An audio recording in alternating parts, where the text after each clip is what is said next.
Hello friends, welcome back to our channel. Pallava రాజులు నిర్మించిన మహాబలిపురం తీర దేవాలయంలో అనేక రహస్యాలను దాగి ఉన్నాయి. 1200 ఏళ్ల చరిత్ర కలిగిన ఆ దేవాలయంలో ఎన్నో వింతలు దర్శనమిస్తాయి. అందులోని శిల్పాలను చూస్తే పురాతన కాలంలోనే రాకెట్ ప్రయోగాలకు నాంది పలికారని అనిపిస్తుంది. మహాబలిపురం చెన్నైకు 50 కిలోమీటర్ల దూరంలో ఉంది. పూర్వం దీన్ని మామల్లపురం పేరుతో పిలిచేవారు. క్రీస్తు శకం 7 నుంచి 10వ శతాబ్దం వరకు పల్లవ రాజుల కాలంలో ఓడరేవుగా ప్రసిద్ధి చెందింది. పూర్తి సమాచారం తెలుసుకునేందుకు వీడియోను స్కిప్ చేయకుండా ఎండ్ వరకు చూడండి. బలి చక్రవర్తి ఈ ప్రాంతాన్ని పాలించడం వల్ల ఈ ప్రాంతానికి మహాబలిపురం అనే పేరు వచ్చిందని స్థానికులు అంటారు. రాక్షసుడైన మహాబలిని శ్రీ మహావిష్ణువు సంహరించడంతో ఈ పేరు వచ్చిందని స్థల పురాణాలు పేర్కొంటున్నాయి. కాంచీపురాన్ని రాజధానిగా చేసుకుని పరిపాలించిన పల్లవులు స్వదేశీ కళాకారులతో సాగర తీరంలో పెద్ద రాతి కట్టడాన్ని నిర్మించారు. మహాదేవుని ఆలయంతో పాటు పంచపాండవ రథాలు ఇందులో ఉన్నాయి. వీటిలో ప్రధానమైనది కృష్ణుని రాయి. దీన్ని కృష్ణుడి వెన్నెముద్దగా పిలుస్తారు. దాదాపు 20 అడుగుల పొడవు, వెడల్పు, ఎత్తు కలిగిన ఈ రాయి కేవలం 2 చదరపు గజాల స్థలంలో ఉంటుంది. 250 టన్నుల బరువుండే ఈ రాయిని తొలగించడానికి చాలా మంది ప్రయత్నించి కనీసం అంగుళం కూడా కదిలించలేకపోయారు. 1908లో ఈ ప్రాంతాన్ని పరిశీలించిన ఆర్థర్ అలీ అనే బ్రిటిష్ అధికారి 7 ఏనుగులను తెప్పించి పెద్ద గొలుసులతో దాన్ని కదిలించడానికి శతవిధాలుగా ప్రయత్నించాడు. కానీ కొంచెం కూడా కదపలేక నిరాశతో వెనుదిరిగారు.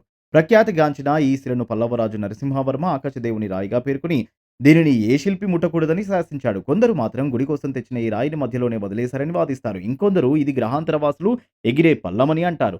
దాదాపు 250 టన్నులు బరువుండే ఈ రాయిని కొండపైకి తీసుకురావాలంటే ఆ రోజుల్లో సాధ్యమయ్యే పని కాదు. అందుకే ఇది ఏలియన్స్‌కి సంబంధించింది అంటారు.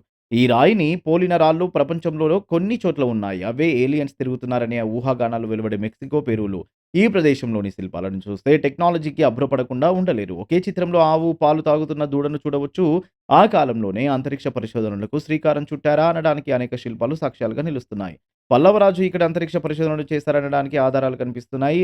ఆ ఆలయంలోని గణేశుడి విగ్రహంపై రాకెట్ లాంచింగ్ వెహికల్ కనిపిస్తుంది. దీంతో పాటు రాకెట్ లాంచ్ చేస్తున్న అనేక రూపాలు కనిపిస్తాయి. ఇక్కడ విచిత్రమైన మరో అంశం, బావి కొలతలు కూడా అందుబాటులో లేని కాలంలో ఎంతో ఖచ్చితత్వంతో బావిని నిర్మించారు. అప్పట్లోనే సాంకేతిక పరిజ్ఞానం వాడారు అనడానికి ఇది గొప్ప నిదర్శనం. ఆలయ గోపురంపై ఉండే శూలాన్ని చూస్తే టెక్నాలజీ అభ్రపరుస్తుంది. శూలానికి సంబంధించిన దేవుడు మనకి ఎక్కడ కనిపించడు. అతని తల మీద 2 కొమ్ములు, అలాగే హెల్మెట్ ధరించినట్లు ఉంటుంది. అచ్చం శాటిలైట్ స్తంభం మాదిరిగానే ఉంటుంది. ఆ విగ్రహాన్ని చూస్తే రోదస్‌లోని వ్యోమగాముల్లాగా కనిపిస్తారు.